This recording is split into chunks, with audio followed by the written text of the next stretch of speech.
প্রস্তাবিত স্থান থেকে রাস্তার কাজ শুরু না হওয়ায় বিক্ষোভে শামিল হলো পড়ুয়া ও শিক্ষক শিক্ষিকারা।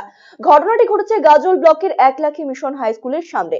উল্লেখ্য, দীর্ঘদিন ধরে আন্দোলন করার ফলে অনুমোদন মিলেছিল নতুন রাস্তার, কিন্তু দেখা যায় সেই রাস্তা নির্মাণ কাজ স্কুলের সামনে থেকে না হওয়ায় অন্য জায়গায় হচ্ছে। প্রতিবাদে এদিন বিক্ষোভ দেখায় একলাখী মিশন গার্লস হাই স্কুলের ছাত্রীরা। বিক্ষোভের জেরে কাজ বন্ধ রেখে পালিয়ে যায় ঠিকাদার সংস্থার কর্মীরা। এলাকায় দেখা যায়নি ঠিকাদারকেও। ছাত্রীদের সাথে আন্দোলনে শামিল হয়েছেন স্কুলের শিক্ষিকারাও। তাদের দাবি, যেখান থেকে কাজ হওয়ার কথা ছিল সেখান থেকেই কাজ শুরু করতে হবে।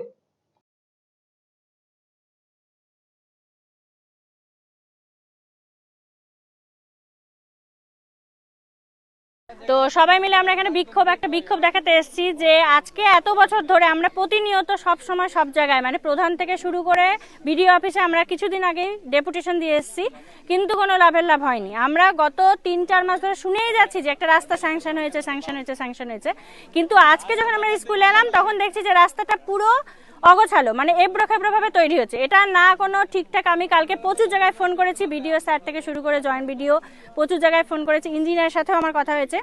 তো আসল যেটা কাজের কাজ, যে আমাদের স্কুল থেকে রাস্তাটা প্রধানমন্ত্রী সড়ক যোজনার সাথে যুক্ত হওয়ার কথা, কিন্তু সেটা হচ্ছে না। ওনারা বলছেন শুধু 65 মিটার, কিন্তু এখানে কোনো উল্লেখ কোথাও নেই অর্ডারে যে 65 মিটারের বা কিছু, কোনো এরকম অর্ডার আমরা পাইনি। তো বর্ষাকালে এমনিতে তো প্রচুর সমস্যা, সারা বছরই সমস্যা, কারণ কেউ যদি অসুস্থ হয়, কোনো প্রেগনেন্ট মহিলা থাকে, তাহলে তারা তো যেতেই পারে না। উপরন্তু বর্ষাকালে তো মানে বলার কথাই নেই। আমরা নিজেরাও কতবার পড়ে গেছি, মেয়েরাও পড়ে যায়, কোনো টোটো এখানে আসতে চায় না। আমাদের এতগুলো যে স্টুডেন্ট, প্রায় 500 জনই আমাদের হোস্টেলে থাকে, তো তাদের যে গার্জিয়ান দূর থেকে আসে, তারাও আসতে পারে না। তো আমরা এর জবাব চাই, এই ঘাপলার আমরা জবাব চাই। এবং আমরা আমাদের রাস্তা, এটা এখানে যেটা লেখা আছে একলাখী মিশন মানে Dhamua mission girls high school থেকে সড়ক অবধি করতে হবে। যতক্ষণ না হবে ততক্ষণ আমরা আমাদের ডেপুটেশন জারি রাখবো।